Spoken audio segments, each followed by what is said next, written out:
जय शिवराय। आजच्या आपल्या व्हिडिओचं शीर्षक आहे शंभूबाळाला समजून घेताना। आपण मागच्या 2 व्हिडिओमध्ये शंभूराजेंच्या जन्मापासून ते आग्र्याहून ते पुन्हा स्वराज्यात परतल्याचा काळ म्हणजेच त्यांच्या आयुष्यातील साधारणतः 9 ते 10 वर्षाचा कालखंड पाहिला। मात्र या व्हिडिओमध्ये आपण विचार करणार आहोत ते नियतीने शंभूराजेंवर अतिशय लहान वयात घातलेल्या आघाताचा, लहान वयात त्यांना आयुष्याने दिलेल्या अनुभवाचा आणि अतिशय धाडसीपणे शंभूबाळाने तोंड दिलेल्या राजकारणाचा। या 8 ते 9 वर्षांमधला सर्वात मोठा आघात जो शंभूराजांवर झाला तो म्हणजे 2.25 वर्षाचे असताना सईबाई राणीसाहेबांचे झालेले निधन। या कालखंडामध्येच शिवाजी महाराजांच्या आयुष्याचा जर आपण विचार केला तर त्यांच्या स्वराज्याच्या मोहिमांमध्ये अफजल खानाचा वध, त्यानंतर शाहिस्तेखानाची बोटं, सिद्दी जोहरचा पन्हाळ्याचा वेढा आणि सुरतेवरची स्वारी हा कालखंड म्हणजे सईबाई महाराणी निवर्तल्यानंतर जो काळ होता त्यामध्ये शिवाजी महाराज सुद्धा या मोहिमांमध्ये गुंतलेले होते। म्हणजे जर आपण विचार केला तर शंभूबाळाला जसं मातृछत्र हरपलं होतं त्यानंतर सुद्धा पित्याचा सहवास जास्त लाभला नव्हता पुढची साधारणतः 4 ते 5 वर्ष। त्यानंतरचा विचार केल्यास 1665 मध्ये शिवराय व मुघल यांच्यामध्ये पुरंदरचा तह झाला व शंभूराजांना 3 महिने मिर्झा राजाच्या छावणीत राहावे लागले। कितव्या वर्षी मित्रांनो, तर फक्त 8व्या वर्षी।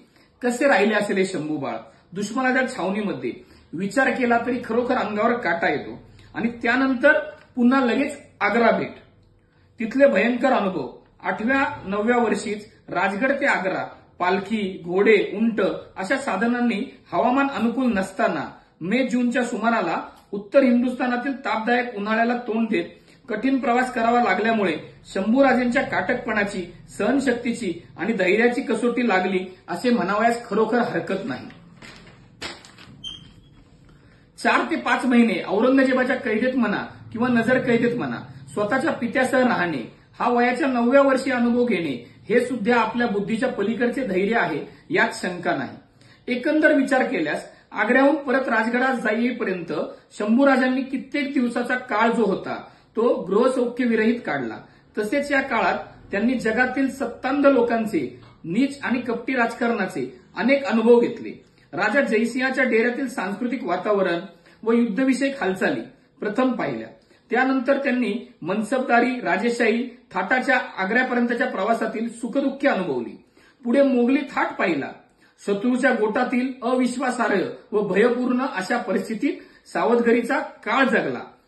तिथून सुटकेनंतर पुन्हा नियतीने त्या पलीकडचे कष्ट देण्याची योजना आखून या बालशंभूच्या नशिबात लिहून ठेवलेला अतिकष्टाचा जीवापाड असा प्रवास केला। ब्राह्मण कुटुंबात ब्राह्मण मुलाची भूमिका उत्तम पद्धतीने वटवून आपले भूमिगत माणसाचे सोंग किंवा अज्ञातवास उत्तम प्रकारे पार पाडला व शेवटी परत प्रवासात कष्ट साहसाचा अनुभव घेतला। मित्रांनो, हा व्हिडिओ बनवताना आपण जे शीर्षक दिलं आहे ते म्हणजे शंभूबाळाला समजावून घेताना। ज्या व्यक्तीने हा व्हिडिओ संपूर्ण ऐकला, समजून घेतला, त्यांना वयाच्या 9व्या वर्षीचे शंभूराजे समजले असतील आणि मग आपोआप समजेल की एवढे अनुभव इवल्याच्या वयात घेतलेले हे शंभूबाळ भविष्यात रौद्र शंभू नसते झाले तरच नवल। बाकी शंभूराजेंच्या आयुष्यातील गोष्टीरूपी इतिहास असाच अनुभवण्यासाठी पुढच्या व्हिडिओमध्ये पुन्हा भेटूयात। धन्यवाद। जय शिवराय, जय शंभूराजे।